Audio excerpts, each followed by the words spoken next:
Hey guys, this is Chuck at Aquatic Artist, and we are here to show you what we are building today in our fabrication shop. So what we're doing is we're building one of our formal water features that is going to be installed on an existing 30-year-old vinyl liner swimming pool. And what we're doing is, this is a 12-foot wide feature, it's 2 foot tall, it's going to have a 3-foot wide LED shear descent that's going to come off the front and go that way.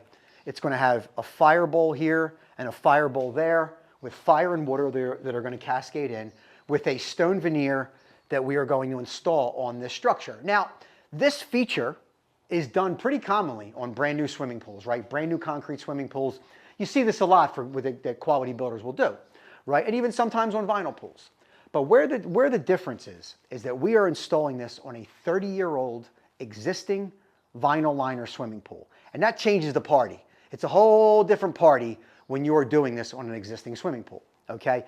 And the reason I say that is because there's a lot that goes into these projects, right? So what we are going to do is this is basically going to take 2 days on site.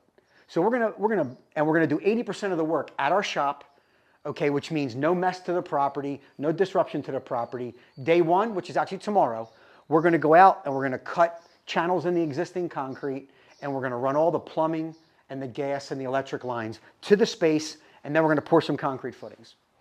That's day one. Then we're going to come back and we're going to skin this aluminum structure, and then we're going to install stone veneer around the entire thing. And then we're going to cut the caps, get it all ready. So day two will be using our Aquatic Artist installation system, which is no damage to the property. We'll pick these baby up, we'll put it on dollies, wheel it into a trailer, wheel it into the backyard, jack it up, and put it in place. And then by the end of the day, we'll connect everything, and by the end of day two on site, water will be running, lights will be working, and the gas will be running.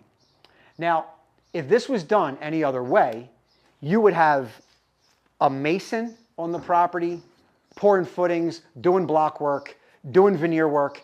It could be a week or two to do that. And then every day they're mixing concrete, cutting stone, and they're doing all this really messy stuff in your backyard.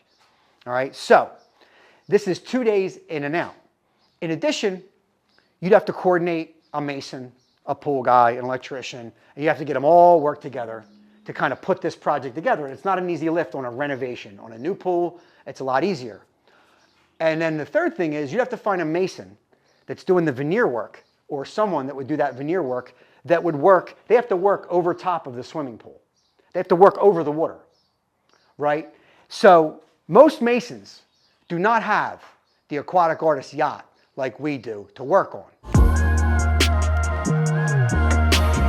So it might be a challenge for most people, you know? So one of the challenges with a renovation is, on an existing pool, is you might look at it and go, all right, cool. We want the waterfall to go there. On that side of the pool, right there. Well, in this case, the skimmer was right in the middle of that space. Can't move the skimmer, right? So what are some of the challenges you run into, like we did, is the water feature is going to be built kind of over top of where the skimmer is, right? So, again, prefabricating in our shop, this allows us to figure a lot of stuff out ahead of time, so it's less disruption and timing working on site. So right here, like on this particular project, this is the back side, and the skimmer is going to sit right here. So we're able to box this out and create an opening here so that the customer has the access to the skimmer. In addition, we left more room to the right. This is where all the gas lines and the valving are going to come up, because you need access to a gas valve to shut it off. So that's one piece of complexity that allows us to do that, where we're going to box all this out so it's all figured out ahead of time. So we get there and we bring this baby in, like I said, just drop it in place. In addition to that, this aluminum substructure is hollow in the center. It's all open. So once you get all your utility lines up into the middle, you have a lot of flexibility on running your lines within the structure. And that would be hard to do with a masonry structure, because this whole thing is only like 13 inches wide. And the opening in the middle is only like 6 or 7 inches, but it is all hollow in the middle.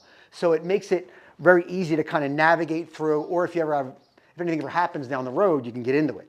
So with all that being said, stay tuned for this project to see how it comes together. But like I said, couple days in and out, no damage, running flawlessly and frictionlessly. Stay tuned.